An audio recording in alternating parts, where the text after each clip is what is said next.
આપણા સનાતન ધર્મની હિન્દુ પરંપરામાં રક્ષાબંધનનું એક વિશેષ મહત્ત્વ છે. પુરાણ કાળથી આપણે રક્ષાબંધનનું પર્વ ઉજવીએ છીએ. વિશેષ કરીને આ પર્વ એકબીજાના માટે કાળજી, માન, સન્માન અને પ્રેમ અને સુખ દુઃખમાં ભાગીદાર થવા માટેનું આ પર્વ હોય ત્યારે મહુધા વિધાનસભાના યુવાન, જાગૃત અને સક્રિય ધારાસભ્યશ્રીએ પોતાના મત વિસ્તારમાં કામ કરતી બહેનો, એ વિશેષ કરીને આંગણવાડીની બહેનો, તેડાગર બહેનો, મધ્યાહન ભોજન સાથે જોડાયેલી બહેનો અને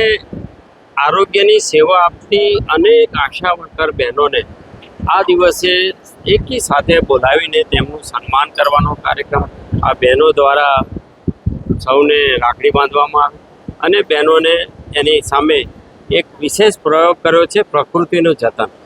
કે ન માત્ર સાડી આપીએ છીએ પણ એ બહેનને આપણે વૃક્ષ પણ આપીએ છીએ અને આજના દિવસનું સ્મરણ કરીને એ વૃક્ષનું જતન કરે, એ વૃક્ષને ઉછેરે, એક પ્રકારે પ્રકૃતિનું રક્ષણ કરે અને પ્રકૃતિના જતનનો પણ આજે સંદેશો આપવાનો આ પ્રયોગ હું માનું છું કે ગુજરાતમાં પ્રથમ વખત થઈ રહ્યો છે.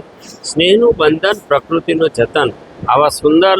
યથાર્થ સૂત્ર સાથે આજનો પ્રસંગ જેને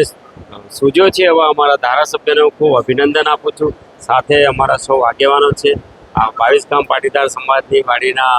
જેને કહેવાય સંસ્થાપક મુરબ્બી હિતેશભાઈ, જેઓ હંમેશા અમારા પડખે છે, એવા અમારા મહુધા નગરના પ્રમુખ ભાઈ શ્રી રૂપેશભાઈ, તાલુકા પંચાયતના પ્રમુખ અને મહુધા વિધાનસભામાંથી ખેડા અને નડિયાદ અને મહુધામાંથી પધારેલા સૌ આગેવાનો અને આ સૌ બહેનોને આજે સાથે મળીને સ્નેહ સંબંધ વધારે ગાઢ થાય એવો આજનો આ પ્રસંગ છે, ત્યારે સૌને શુભકામના પાઠવું છું.